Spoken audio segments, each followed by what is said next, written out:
with Russia and Ukraine. He agreed to stop buying Russian oil. So మొత్తం మీద Russian ఆయిల్ని కొనడం మానేస్తానని చెప్పాడు. అలాగే మేము రష్యా యుక్రెయిన్ మధ్య జరుగుతున్న వార్ గురించి డిస్కస్ చేశాము. ఆయన ఒక పవర్ఫుల్ అండ్ రెస్పెక్టెడ్ లీడర్ ఆ దేశంలో అంటూ ఆయన చెప్పుకొచ్చాడు. అలాగే ఒక గ్రేటెస్ట్ ఫ్రెండ్ అంటూ కూడా చెప్పుకొచ్చాడు. సో మొత్తం మీద ఇటు మోదీతో మాట్లాడాను. రానున్న కొన్ని రోజుల్లో ఇటు టారిఫ్స్ని కూడా I'm lowering it from 25% to 18% అంటూ ఆయన చెప్పుకొచ్చాడు. అలాగే అమెరికాకు సంబంధించిన ప్రోడక్ట్స్ని అన్నింటినీ కూడా మొత్తంగా జీరో టారిఫ్స్, అంటే అమెరికా నుంచి ఏ ప్రోడక్ట్ ఇండియాకి వచ్చినా కూడా దాన్ని కూడా మెల్లిమెల్లిగా దాన్ని కూడా జీరోకి చేస్తామంటూ మోదీ ఒప్పుకున్నాడు, అంగీకరించాడు. అలాగే the prime minister also committed to buy American at a much higher level in addition to over $500 billion of US energy, technology, agriculture, coal and many other products. So మొత్తం మీద అమెరికాతో $500 billion బిజినెస్కి ప్రధాని మోదీ ఒప్పుకున్నారు. ఇటు ఎనర్జీ, అలాగే technology, agriculture, coal, అలాగే మిగతా ప్రోడక్ట్స్ అన్నిటినీ కూడా కొనడానికి ఒప్పందం చేసుకున్నాడు. కాబట్టి నేను టారిఫ్స్ని తగ్గిస్తున్నాను. ఇటు బై అమెరికా అనే నినాదానికి మోదీ ఓకే అంటున్నారు. కాబట్టి నేను మొత్తానికైతే టారిఫ్స్ని 18% తగ్గిస్తున్నానని చెప్పుకొచ్చాడు.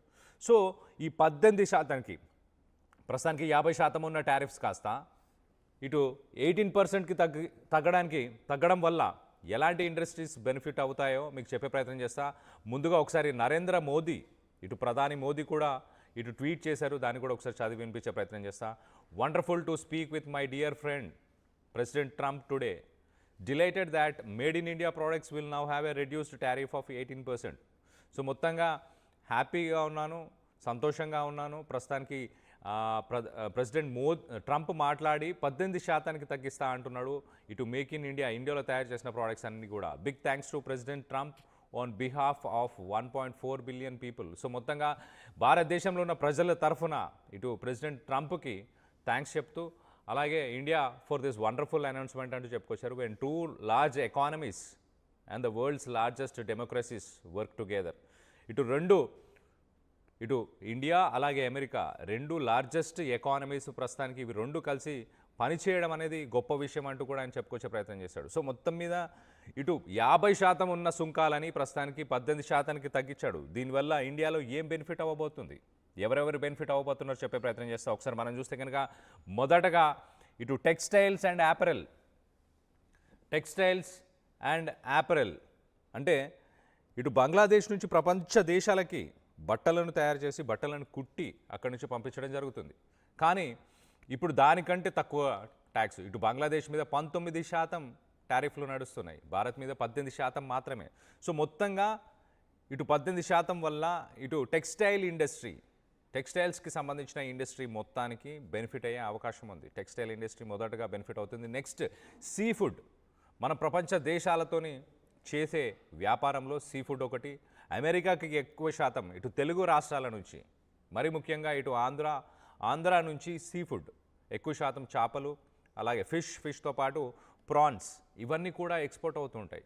సో మొత్తంగా ఇటు సీ ఫుడ్ ఇండస్ట్రీకి కూడా కొంత ఊరట అందినట్టు ఇటు సీ ఫుడ్ ఇండస్ట్రీ కూడా బెనిఫిట్ అవ్వబోతుంది.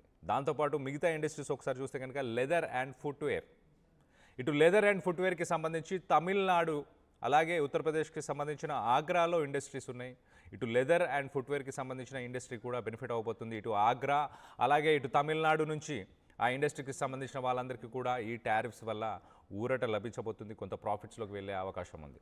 నెక్స్ట్ మరొక ఇండస్ట్రీని చెప్పే ప్రయత్నం చేస్తే ఇటు ఐటీ అండ్ టెక్నాలజీ మీద ఇమీడియట్గా పెద్దగా ఎఫెక్ట్స్ ఉండకపోవచ్చు. కానీ రానున్న రోజుల్లో ఇటు H1B వీసా, వర్కింగ్ వీసాలని కొంత రిలాక్స్డ్గా ఆ వీసాస్ని కూడా అందించే అవకాశం ఉండబోతుంది. సో మొత్తం మీద ఇటు యూరోపియన్ యూనియన్కి సంబంధించిన డీల్ జరిగిన తర్వాత దాన్ని ఒక మదర్ ఆఫ్ ఆల్ డీల్స్ అంటూ కూడా చెప్పుకొచ్చారు. సో అలాంటి ఒక డీల్ జరిగిన 6 రోజుల వెంటనే అమెరికా తన తప్పిదాలను సరిచేసుకుంది. ట్రంప్ తన తప్పిదాలను సరిచేసుకునే ప్రయత్నం చేస్తున్నాడు. ఇండియాతో బిజినెస్ ఎంత ఇంపార్టెంట్ అని తెలుసుకున్నాడు. తన పక్కన ఉన్న అడ్వైజర్స్ కూడా చెప్పే ప్రయత్నం చేశారు. మొత్తానికైతే అమెరికా ఇటు యూరోపియన్ యూనియన్తో డీల్ అయిన 6 రోజులకే సుంకాలను వెంటనే తగ్గించింది. సో మొత్తానికైతే ఇటు అమెరికా సుంకాలను తగ్గించడం వల్ల ఇటు యూరోపియన్ యూనియన్కి సంబంధించిన కంట్రీస్తోని కొంత కాంపిటేటివ్గా ఉండాలని ప్రయత్నం చేస్తుంది అమెరికా. యూరోపియన్ యూనియన్తో మనకు ఏదైతే ఫ్రీ ట్రేడ్ డీల్ జరిగిందో దానికి కాంపిటేటివ్గా మారాలన్న ఉద్దేశంతోనే ట్రంప్ ఈ డెసిషన్ తీసుకున్నారు అంటూ అనలిస్టులు అయితే చెప్పుకొస్తున్నారు. సో మొత్తం మీద ఇటు రష్యా నుంచి ఆయిల్ని మరి కొనుగోలు చేయకూడదు అన్న ఒప్పందాన్ని చేసుకున్నారు. మరి రష్యాతో ఎలాంటి రిలేషన్స్ ఉండబోతున్నాయి రానున్న రోజుల్లో, రష్యాని ఇబ్బంది పెడదామన్న ఉద్దేశం కూడా ఒకటి కారణంగా చెప్పుకోవచ్చు. ఇటు ట్రంప్ కావాలనే ఇటు రష్యాని కార్నర్ చేద్దాం, రష్యాతో ఎవరు కూడా ట్రేడ్ చేయకూడదు అన్న ఉద్దేశంతో, రష్యాని కార్నర్ చేయాలన్న ఉద్దేశంతోనే ట్రంప్ ఇలాంటి ఒక డెసిషన్ తీసుకున్నాడా? దీనికి సంబంధించి మీరేమనుకుంటున్నారు? మీ అభిప్రాయాలను కింద కామెంట్ రూపంలో తెలియపరచండి. అలాగే మిగతా ఇండస్ట్రీస్ గురించి కూడా ఒకసారి చెప్పే ప్రయత్నం చేస్తా.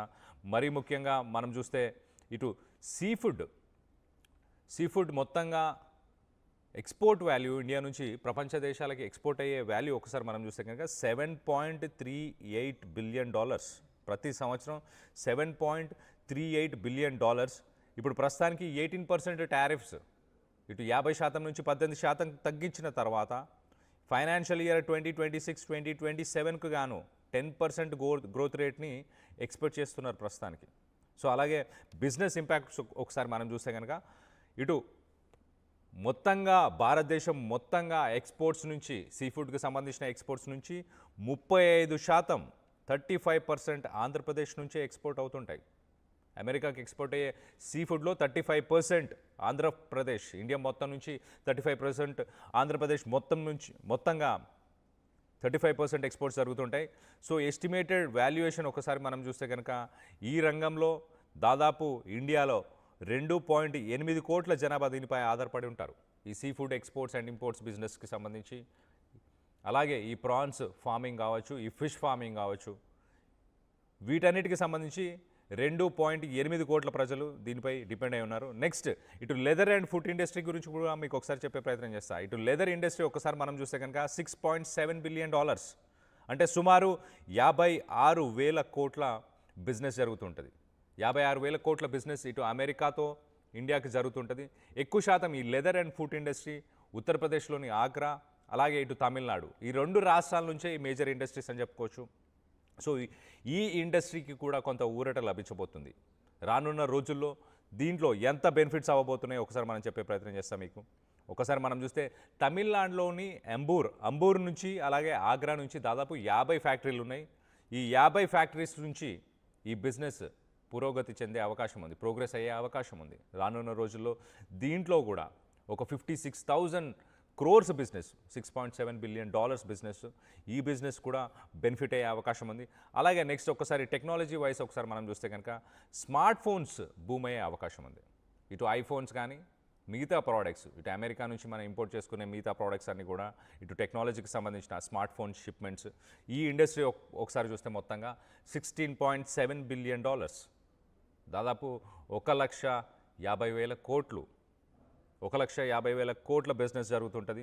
సో మొత్తానికైతే దీంట్లో కూడా అమెరికా టారిఫ్స్ని తగ్గించడం వల్ల ఇక్కడ కూడా పురోగతి చెందే అవకాశం ఉంది. అలాగే మరం ముఖ్యంగా మాట్లాడుకోవాల్సిన విషయం ఏంటంటే జెమ్స్ అండ్ జ్యువెలరీ. ఇటు గుజరాత్ని బేస్ చేసుకొని జెమ్స్, అలాగే ప్రీషియస్ జెమ్స్, అలాగే జ్యువెలరీ, ఈ నగలకు సంబంధించి, ఈ డిజైనర్ వేర్కి సంబంధించి ఎక్కువ శాతం బిజినెస్ ఇటు ఇండియా మీద. సూరత్లో మనకు తెలుసు, సూరత్ నుంచి డైమండ్ ఇండస్ట్రీ ఉంది, ఆ డైమండ్ ఇండస్ట్రీ మీద కూడా కొంత ఇంపాక్ట్ పడే అవకాశం ఉంది. 18% అనేది ప్రపంచ దేశాలతో పోలిస్తే ఇటు జ్యువెలరీకి సంబంధించి ఒక స్వీట్ స్పాట్ అని చెప్పొచ్చు. ఎందుకంటే ఇటు థాయిలాండ్, వియట్నాం లాంటి కాంపిటేటివ్ కంట్రీస్, అక్కడి నుంచి డైమండ్ ఇండస్ట్రీ, అక్కడి నుంచి జ్యువెలరీ ఇండస్ట్రీ మనకు కాంపిటేటివ్గా ఉంటుంది. మొత్తానికైతే ఆ దేశాలతోని ఇప్పుడు ప్రస్తుతానికి వాటికంటే తక్కువ సుంకాలు ఉండడం వల్ల ఆ ఇండస్ట్రీ కూడా బూమ్ అయ్యే అవకాశం ఉంది. మేజర్గా ఈ 5 ఇండస్ట్రీస్, జెమ్స్ అండ్ జ్యువెలరీ, ఇటు ఎలక్ట్రానిక్స్ అండ్ టెక్నాలజీ, స్మార్ట్ ఫోన్స్కి సంబంధించి, అలాగే ఇటు leather and footwear industry 56,000 crores business అది. సో మొత్తంగా ప్రతి సంవత్సరం ఒక 10 to 12% రెవెన్యూ ఇంక్రీజ్ అయ్యే అవకాశం ఉంది leather and food industry. Next దాంతోపాటు sea food and marine products. So మనకు తెలుసు దేశం మొత్తంలో అధిక మోతాదులో ఇటు ఫిష్ ఫార్మింగ్, అలాగే ప్రాన్స్కి సంబంధించి, సీ ఫుడ్కి సంబంధించిన ఫార్మింగ్ అంతా కూడా ఇటు ఆంధ్రాలో ఎక్కువ శాతం జరుగుతుంది. సో ఆంధ్రాకు సంబంధించిన ఈ ఆంధ్రాకి సంబంధించిన ఈ రైతులకి బెనిఫిట్ అయ్యే అవకాశం ఉంది. సో నెక్స్ట్ మేజర్ ఇండస్ట్రీ వచ్చేసి టెక్స్టైల్ ఇండస్ట్రీ. మరొక ఇండస్ట్రీ చూసుకుంటే టెక్స్టైల్ ఇండస్ట్రీ. మొత్తంగా ఈ 5 ఇండస్ట్రీస్ టెక్స్టైల్, సీ ఫుడ్, దాంతోపాటు leather, footwear, electronics and technology and gems and jewellery. ఈ 5 ఇండస్ట్రీలకి ఇప్పుడు ట్రంప్ తీసుకున్న ఈ డెసిషన్, భారత్ తీసుకున్న ఈ డెసిషన్, ఇటు ప్రధాని మోదీ చేసిన ఒప్పందంతో మొత్తంగా అయితే ఈ ఇండస్ట్రీస్ అన్నిటికీ కూడా బెనిఫిట్ అవ్వబోతుంది. అలాగే అమెరికా నుంచి మనం $500 బిలియన్ కొనుగోలు చేసే ప్రయత్నం చేయబోతున్నాం మరి రానున్న రోజుల్లో. ఇటు ఎనర్జీ, టెక్నాలజీ, అగ్రికల్చర్, కోల్, అలాగే మిగతా కొన్ని ప్రోడక్ట్స్ అన్నిటిని కూడా మనం వాళ్ళ నుంచి బై చేయబోతున్నాం. సో మొత్తం మీద ట్రంప్ తీసుకున్న ఈ డెసిషన్, ఒక పక్కన European union free trade deal జరిగిన 6 రోజులకే ఇమీడియట్గా, అంటే యూరోపియన్ మార్కెట్స్ అలాగే ఇండియన్ మార్కెట్స్ యూరోపియన్ కంపెనీస్కి ఓపెన్ అవుతున్నాయి. ఇంకా వాళ్ళ బిజినెస్ పురోగతి చెందబోతుంది, అమెరికా వెనకబడబోతుంది అని భయపడ్డా ట్రంప్? ఇమీడియట్గా ఎందుకు ఇలాంటి డెసిషన్ తీసుకున్నాడు? ఖచ్చితంగా భయపడ్డాడు అనుకోవచ్చు. అలాగే రష్యాని కార్నర్ చేయాలన్న ఉద్దేశం కూడా ఉంది. ఆ ఉద్దేశం కూడా ఉండడం వల్ల భారత్తో ఈ ఒప్పందం చేసుకునేటప్పుడు చాలా క్లియర్గా ఆ సోషల్ మీడియాలో మెన్షన్ చేశాడు. ఇటు రష్యా నుంచి ఇండియా ఆయిల్ కొనుగోలు చేయదు అని ఒప్పందంకి వచ్చింది కాబట్టి, అలాగే ఇటు ప్రధాని మోదీ నాకు ఒక మంచి మిత్రుడు అంటూ చెప్పుకొచ్చే ప్రయత్నం చేశాడు ట్రంప్. సో మొత్తం మీద దీనికి సంబంధించి మీరేమనుకుంటున్నారు? మీ అభిప్రాయాలని కింద కామెంట్ రూపంలో తెలియపరచండి.